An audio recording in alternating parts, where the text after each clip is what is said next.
አገር ሙታለች ዳስ ጣል ብለህ ለትውልድ አይነገር። ወስያዬ ለወጣቶች እሱ ነው። ዳሱን አፍርሱትና ደስ የሚለው ተስፋ ላይ ተቀጣጩ። ትውልድን አገር ፈርሳለች ዳስህን ጣል ተብሎ አይገነባ። ይሄ ማህበራዊ ሳይንስን የማያውቁ ግለሰቦች ናቸው። ትውልድ እንዴት እንደሚነታነጽ የሊደርሺፕን ሳይንስ የማያውቁ ገጣሚዎች፣ አዝማሪዎች ናቸው የሚሉት። አክሱም የኢትዮጵያ ክፍል ነች። መጀመሪያ እስልምናን የተቀበለ ምድር ነው። ሙስሊሞች እዛው ተወልደው ቋንቋቸው እዛው እትብታቸው እዛው ተቀብረው ዛሬ ለመቀበር 30 እና 50 ኪሎ ሜትር ከከተማዋ መውጣት ይጠበቅባቸዋል። ኢትዮጵያ እቺ ሀገር ለሌላው ዘፈን ማሻሻጫ ልትሆን ትችላለች።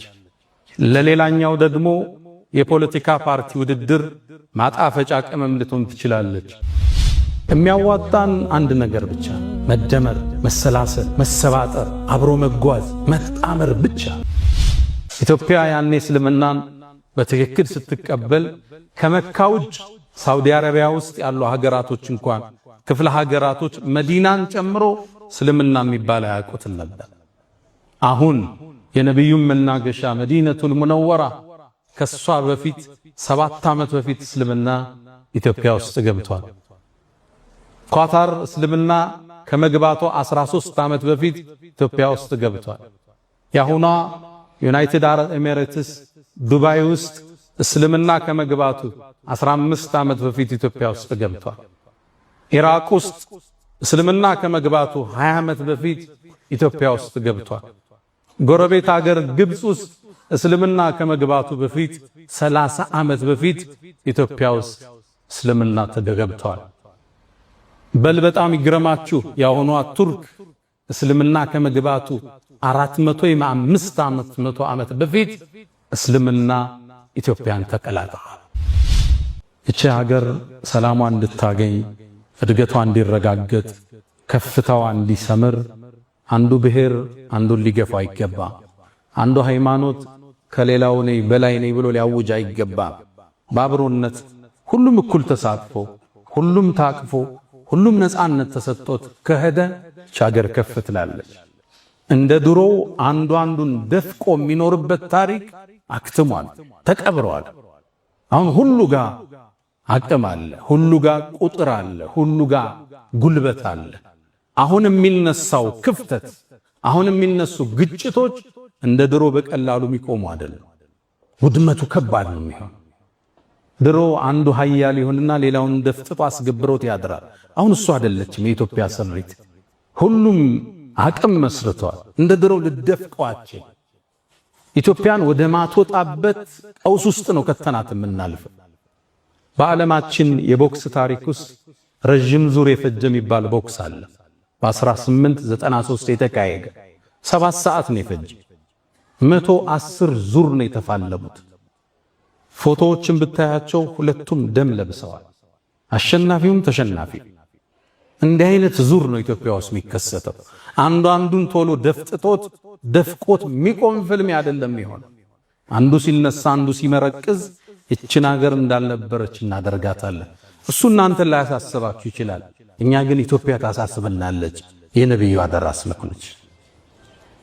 ሁለተኛ ለአዲሱ ትውልድ ምክሬ በትውልድ ግንባታ ውስጥ ተስፋ መልካምን ነገር እንዲያስብ ማድረግ የማህበረሰብን የማነጫ አንዱ ቅመም። የሰው ልጅ ስታኖረው ተስፋ ሰጠው ነው። አይዞ ይነጋል፣ ችግሩ ሲበዛበት ሊነጋ ሲል ይጨላልማል እያልክ ነው ተስፋ ለሰው ልጆች የምትመግበው። ትውልድ የሚታነጸው ተስፋ በመስጠት ነገ የተሻለ ይሆናል ብሎ እንዲያስብ በማድረግ እንጂ አገር ሙታለች ዳስ ጣል ብለህ ለትውልድ አይነገር። ወስያዬ ለወጣቶች እሱ ነው። ዳሱን አፍርሱትና ደስ የሚለው ተስፋ ላይ ተቀጣጩ። እቺ ሀገር የተሻለች ትሆናለች። እቺ ሀገር ከስንክሳሯ ወጣ ወደ ከፍታዋ መውጣቷ አይጠራጠር። ትውልድን አገር ፈርሳለች ዳስህን ጣል ተብሎ አይገነባ። ይሄ ማህበራዊ ሳይንስን የማያውቁ ግለሰቦች ናቸው። ትውልድ እንዴት እንደሚነታነጽ የሊደርሺፕን ሳይንስ የማያውቁ ገጣሚዎች፣ አዝማሪዎች ናቸው የሚሉት። ብዙ ጊዜ ችግሩ ምንድነው? ታዋቂ ሰው ስትሆኑ ማህበረሰብን አትቀላቀሉ። ይሄ ፈተና ይገጥመናል። እኔ ሁሌ እላለሁ ለጓደኞቼ ከእስር በፊት ያለው እኔና ከእስር በኋላ አንድ አይደለም። እስር ቤት ውስጥ ስትገባ ሁሉም ብሔር ስታገኝ ዱርዬውን፣ ባለሀብቱን፣ ኦሮሞውን፣ አማራውን፣ ጉራጌውን አብረህ ስትኖር ስትበላ የኖረኝ ስዕል ግንዛቤላ ከዛ በፊት የነበረኝ አንድ አይደለም። ስትቀላቀለው ማህበረሰቡን በትክክል እቺ ምድር ታውቃታለህ፣ ኢትዮጵያን ትረዳታለህ። ኢትዮጵያ የበርካታ ብሔር ብሔረሰቦች ምድር፣ ቀለመ ብዙ፣ ብሔረ ብዙ፣ ቋንቋ ብዙ ኢትዮጵያ አላህ ከርሰ ምድሯንም ሆነ ገጸ ምድሯን የባረከላት የረድኤት ምድር። ኢትዮጵያ ውስጥ ከኢትዮጵያ ወጣው የሚፈሱ ከ10 የሚበልጡ ወንዞችን የያዘች ሀገር ትራንስ ባውንደሪ ይሏታል። ወደ ኢትዮጵያ የሚፈስ ወንዝ የለም ከኢትዮጵያ የሚወጣ ቢሆን እንጂ። ኢትዮጵያ ከ30 የማያንሱ ስመጥር ሐይቆችን የያዘች ምድር። ሳውዲ አረቢያን ብንወስ አንድ ሐይቅ የላትም። ኢትዮጵያ ግዙፉን ጣናን ጀምሮ ስመጥር 30 ሐይቆችን አላህ የሰጣት የባረካት ምድር። ኢትዮጵያ ስምጥ ሸለቆ ማለፊያ የሆነች በርካታ ማዕድንን፣ ነዳጅን፣ ወርቆችን፣ አልማዞችን የያዘች የተባረከች ምድር ኢትዮጵያ ከ2000 በላይ በስም የሚታወቁ ተራሮችን የያዘች ሀገር። ወራሪዎች እንኳን መጥተው ሊወሯት ሲሉ አረበኞቹ ሸሂዶቹ ብቻ ሳይሆን ተራሮቹም አብረው ተዋድቀውላቸዋል። ለጠላት አልተመቹም የተባለላት ሀገር ኢትዮጵያ የነጃሺ መናገሻ፣ የቢላል ምድር፣ የኡሙ አይመን አፈር ኢትዮጵያ እሷን ካልነኳችሁ እንዳትነኩት ሲሉ ነቢዩ ዓለይሂ ሰላቱ ወሰላም ከሩቅ ጥበቃ ያዘዙላት መለኮታዊ ክልከላ የተቸራት የተከበረች ሀገር ኢትዮጵያ እሷ ውስጥ ፍትህ የማይዛነፍበት ንጉሥ አለ።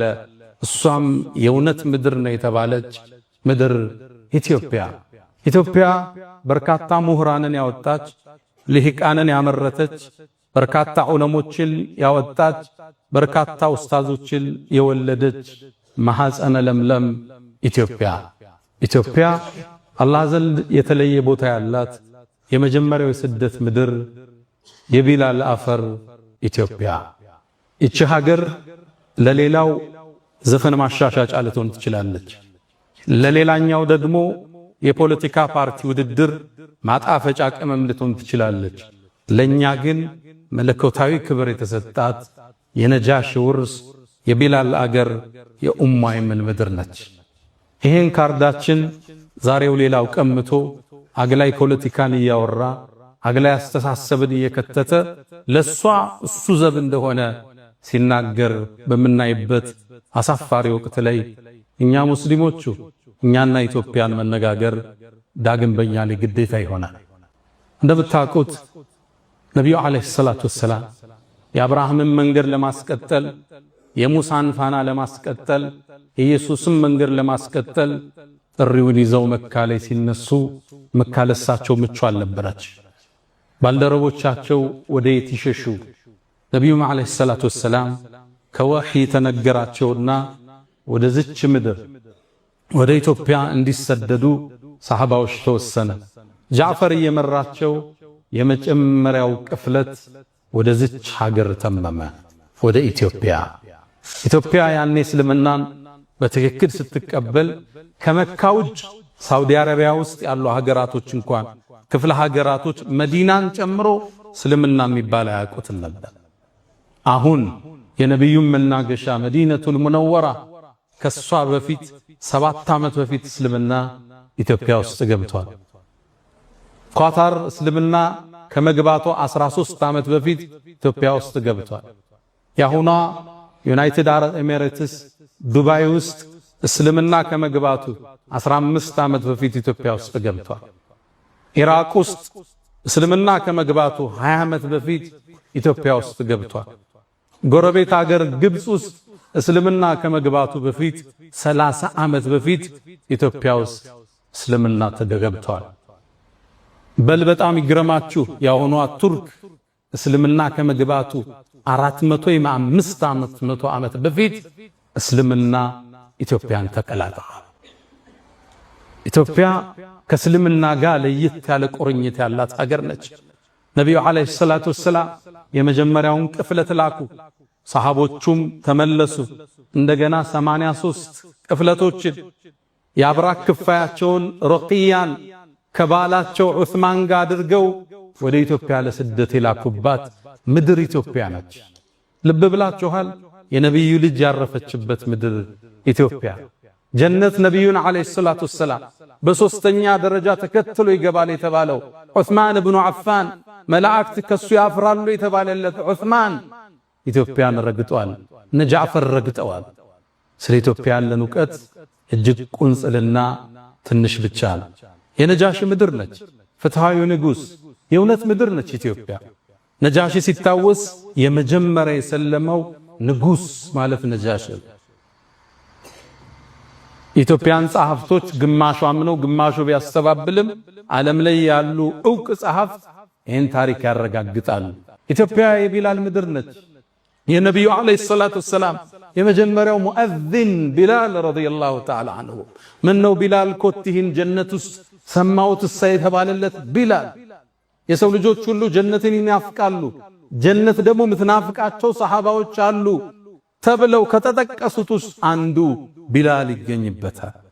እኛ ጀነትን እናፍቃለን፣ ጀነት ደግሞ ቢላልን ትናፍቃለች። የሱ ምድር ነች ኢትዮጵያ። አሳዛኝ ሆኖ ትርክቱ ተበላሽቶ በቢላል ስም የሚጠራ ጎዳና ማጣታችን፣ በቢላል ስም የሚጠራ ሙዚየም ማጣታችን አሳዛኝ ነው። እንደ ሀገር እንደ መንግስት ማለቴ ኢትዮጵያ 31 ሰሃባዎች ያረፉባት ምድር ነች። በርካታ ሰሃባዎች እትብታቸው የተቀበረበት የተወለዱበት መሬት ነው ኢትዮጵያ። ለኛ ኢትዮጵያ ቀላል አይደለች። የነብዩ አደራ ነች። የነብዩ ሰሃባዎች አሻራ ያለበት ምድር ነች ኢትዮጵያ ስትባል። ለሌላው ቀልድ ማጫወቻ፣ ማላገጫ፣ ማዳመቂያ ሊሆን ይችላል። እኛ እንደሷ እንደራደረን በዝቻል። ለኛ ልዩ ሀገር ነች። የመሻይኾች ምድር ነች። የዑለማዎች ምድር ነች። በርካታ ዓሊሞችን ያፈለቀች ሀገር ነች ኢትዮጵያ። እቺ ምድር ከኛ ጋር ሲታወስ ትልቅ ቁርኝት አላት። ይህን ታሪኳ ግን ዛሬ ተቀብሮ አግላይ ጸሐፊዎች ጽፈዋት ኢትዮጵያ የሆነ ቀለም እንድትዝ የሆኑ ሰዎች ውርስ ብቻ እንድትመስል አንዱ መጤ ሌላኛው ደግሞ ባለርስት ተደርጎ እንዲታሰብ ተደርጓል። የዘመኑ ምሁራኖች የኢትዮጵያ ታሪክ እንዴት ተጠና ብለው 3 እርከኖችን ያወርዳሉ። አጋጣሚ ዩኒቨርሲቲው እጃቸው ላይ ገባና ሕገ መንግሥትን የማርቀቅ ዕድል እጃቸው ላይ ወደቀና ይችን ሀገር በወዟት ታሪኳን አጠፉት። ሌላውን አስጠግተው ከፈለውን አገለሉ። ታሪክ የሌላት እምታወዛግል ሰላሟ ሁሌም ስጋት ውስጥ ያለ ሀገር አደረጓት። አንዱን አገለው አንዱን አቀፉ። የተገለለው እኔስ ማለቱ ሁሌም አይቀር። ታሪክን ሲያጠኑ በ3 እርከን አጠኑት። የመጀመሪያው ሴሌክሽን ይሉታል፣ መምረጥ ታሪክ። ሁለተኛው ኦሚሽን፣ ሌላውን ታሪክ መደበቅ ያልቻሉትን ደግሞ 3ኛው እርከን ዲሞናይዜሽን፣ ማጨላለም ይባላል። የመጀመሪያው ሴሌክሽን ትመርጣለህ። አክሱምን ትመርጥና የሐረርን ግንብ ትረሳለህ። ላሊበላን ታነሳና ሶፉመር ዋሻን ትዘነጋለህ። ሶፉመር ዋሻ በዓለም ዩኔስኮ የተመዘገበ ትልቅ ታሪካችን ግን ሶፉመር አህመድ ስለሚባሉ የታሪክ ክፍል ታረጋቸው አልፈለግ። በርካታ ዑለማዎች የወጡበት ያ ዋሻ ዓሊሞች የፈለቁበት ነው። በበርካታ ቋንቋ ኪታቦች የተቀራበት ዋሻ ነው። ግን የታሪክ ፓርት ልታረገው አልፈለግ። እሱ ዘለኸው አልፋ ልትዘለው ደግሞ ያልቻልከውን ታጨላልመዋለህ። ዲሞናይዜሽን ሚኒሊክ ብለህ ታገዝፈውና ኢማሙ አህመድ ሲመጣ ደግሞ ግራኝ የሚል ታፔላ ትሰጠዋል። በዚህ መልኩ ሀገር አትሰራ። ታሪክ 3 ነገሮች ላይ ይነጥራል። የመጀመሪያ ሂስቶሪካል ፊገር ይባላል። ግለሰቦች አሉ የሚታወቁ የሚነሱ። ሁለተኛው ሂስቶሪካል ኢቨንት አለ፣ የተከሰተ ክስተት አለ እንደ አድዋ አይነት እንደ ሌሎች። ሶስተኛው ሂስቶሪካል ፔሪድ አለ፣ ጊዜ አለ። ሶስቱም ግን ቅድም ባልኳቸው የምርጫ ዘይቤ ተመርጦ የኢትዮጵያ ታሪክ ምንድነው ስትል እየተዘለለ እየተመረጠ የተወሰኑ ሰዎች ብቻ የሚታወሱበት ሌሎች የተደፈቁበት ሀገር መሰረት። ይሄ የታሪክ ትርክትና አስተሳሰብ ነው ዛሬ አክሱም ላይ ያሉ ወንድሞቻችንን መከራ ያበላቸው ያለ። አክሱም የኢትዮጵያ ክፍል ነች። መጀመሪያ እስልምናን የተቀበለ ምድር ነው። ሙስሊሞች እዛው ተወልደው ቋንቋቸው እዛው እትብታቸው እዛው ተቀብረው ዛሬ ለመቀበር 30 እና 50 ኪሎ ሜትር ከከተማዋ መውጣት ይተበቀባቸዋል። ለምን ስትላቸው አክሱም ዳግማዊ ኢየሩሳሌም ነች ይለዋል። እሺ ኢየሩሳሌም እስራኤል ውስጥ መስጂድ አለ፣ ሙስሊሞች አሉ፣ ሙስሊሞች ይከበራሉ ዋናው ቦታ ላይ። እዚህ ለምን ከለከልካቸው? ሕገ መንግስቱ የሃይማኖት ነፃነትን አውጇል። አንተ ለምን ነፈካቸው? አክሱም ውስጥ መጠጥ ቤቶች አሉ፣ ሺሻ ቤቶች አሉ፣ ይጠጣል፣ ይጨሳል። ሶላት ያው ሙስሊሞች የመርየምን ቅድስነት የተቀበሉ የኢየሱስን ነብይነት ያጸደቁ ክርስቲያኖችን የመጽሐፍ ሰዎች ብለው ያሉት ሙስሊሞች መጠጥ ከሚጠጡ ተራቁበት። ምናልባት በዚህ አጋጣሚ ክቡር ጠቅላይ ሚኒስትርን ለተናገሩት ንግግር አመሰግናለሁ። አክሱም ውስጥ ያሉ ሙስሊሞች 30 ኪሎ ሜትር ሄደው እንዲቀበሩ ከተገደዱ የሞቱት የከለከሉት ናቸው፣ ያ ሰውዬ አይደለም ብለዋል። ይሄ ትርክት ይሄን አስተሳሰብ ፈጥሮ አለፈ። ይሄ ቅድም ያወራሁት የታሪክ አጻጻፍ ሂጃብ እህቶቻችን ለብሰው እንዳይሰግዱ ስንክሳር ሆኗል። አሁን በየፖለቲካው ምህዳር የምታዩት ንግዱ ቦታ ላይ የምታዩት ክፍተቶች ሁሉ የዚህ አስተሳሰብ ውጤት ነው። ከፈለው መጤ ከፈለው ደግሞ ባላገር። እሺ እንስማማ ብለህ ጠይቅ። እዚህ ሀገር ቀድሞ የገባው ማን ነው? ክርስትና ወይስ እስልምና? ከሰሜኑ አካባቢ ክርስትና ቀድሟል። አዲስ አበባን ይዞ ወደ ታች ደግሞ እስልምና ቀድሟል። ምኒልክ ግዛታቸውን አስፋፍተው ሐረርን፣ ጅማን ከማቀፋቸው በፊት ጅማ እኮ እስላማዊ ሀገር ነች። ሀዲያ እኮ እስላማዊ ሀገር ነች። ሐረር እኮ እስላማዊ ሀገር ነች። የእስልምና የመገበያያ ሳንቲም ያላት ሀገር ነች። የራሷ ጦር ያላት ክፍለ ጦር ያላት ሀገር እኮ ነች። እሷን ስታቅፋት እስልምና ቀድሞ ነበር እዛ ውስጥ። ስለዚህ አዲሷ ኢትዮጵያ ውስጥ የሆነ ቦታ ላይ ቀድሞ ይገባል፣ የሆነ ቦታ ደግሞ ቀድሞ ሌላ ሃይማኖት ገብቷል። የሁለቱ ውህደት ነች። የሚያዋጣን አንድ ነገር ብቻ ነው፣ መደመር፣ መሰላሰል፣ መሰባጠር፣ አብሮ መጓዝ፣ መጣመር ብቻ። መሰላል እንደምታውቁት ወደ ከፍታ ስንወጣ ሁለት ቋሚዎች አሉት፣ በርካታ ግድሞች አሉት። መሰላል ከዚህ ነው የሚሰራው። አንዱ ብሔር ከሌላኛው ብሔር ጋር፣ አንዱ ሃይማኖት ከሌላው ጋር ተሰናስኖ ነው ወደ ኢትዮጵያ ብልጽግና ከፍታ መውጣት የምንችለው። አንዱን ጥለህ አንዱን አንጠልጥለህ የኢትዮጵያን ህዳሴ ማረጋገጥ አንችል። ሁሌም መጠላለፍ መጠፋፋት ብቻ ነው። በማህበራዊ የለውጥ እርከን ውስጥ 3 እርከን እንዳለ ይነገራል። አንደኛው እኔ የሚባለው እርከን ነው፣ ዲፔንደንሲ የምንል። ሁለተኛው ደግሞ አንተ የሚለው ነው፣ ለሌላው ዕዳን ማሸከም ነው፣ ዲፔንደንሲ እንለዋለን። ሶስተኛው ኢንተርዲፔንደንስ፣ አንዱ ካንዱ ጋር ሲገመድ፣ አብሮነትን ስታውጅ፣ ተባብረን እንደግ ስትል፣ የናንተም የኛም ሀገር ነው። ሁሉም እኩል ነፃነት አግኝቶ፣ ሁሉም ቤተ እምነቱን ገንብቶ፣ ሁሉም ሃይማኖቱን በነፃነት አድርጎ ከዛ በኋላ ያለውን በእውቀት እንደያይ ያና ሃይማኖት ከኔጋ በእውቀት አውርደን እውቀት ሲያሸንፍ አባል ይሆናል። በማግለል በመግፋት ይችን ሀገር ወደ ላይ ከፍ ልናደርጋት አንችልም።